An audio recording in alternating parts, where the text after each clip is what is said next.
আজকে আমার স্বপ্নের যে সেতু, সেই সেতুর মধ্যে আমি এখন আজকে এই মুহূর্তে উপস্থিত আছি। আপনারা দেশবাসী জানেন এই জায়গাটা হচ্ছে 3 থানার মোড়। এই 3টা থানা জয়েন হয়েছে। একটি থানা হচ্ছে এদিকে, সেটা হচ্ছে জামালপুর ডিস্ট্রিক্ট।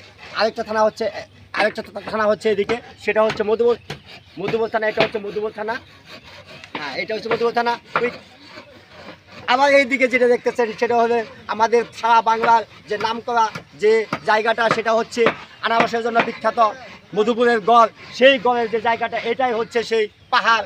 সেই পাহাড়কে টার্গেট করে আমরা পাহাড়ের সাথে যোগাযোগ করার জন্য আমার যে স্বপ্ন, আমার বাড়িটা ওইখান থেকে এই পর্যন্ত রাস্তা বান্ধা, প্লাস ব্রিজ করা, এটা আমার স্বপ্ন ছিল। এদিকে ওই মাদ্রাসা করেছি, মাদ্রাসার উদ্দেশ্যে আজকে যোগাযোগ ব্যবস্থাটা হয়েছে।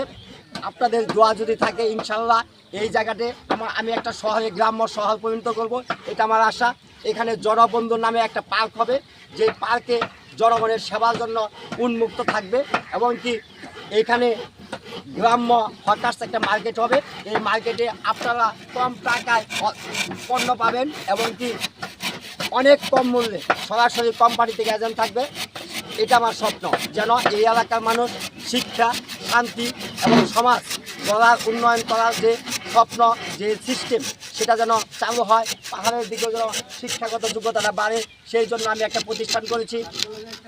আপনাদের দোয়া যদি ইনশাল্লাহ থাকে, আমি ইনশাল্লাহ সামনে অবশ্যই সফল হব।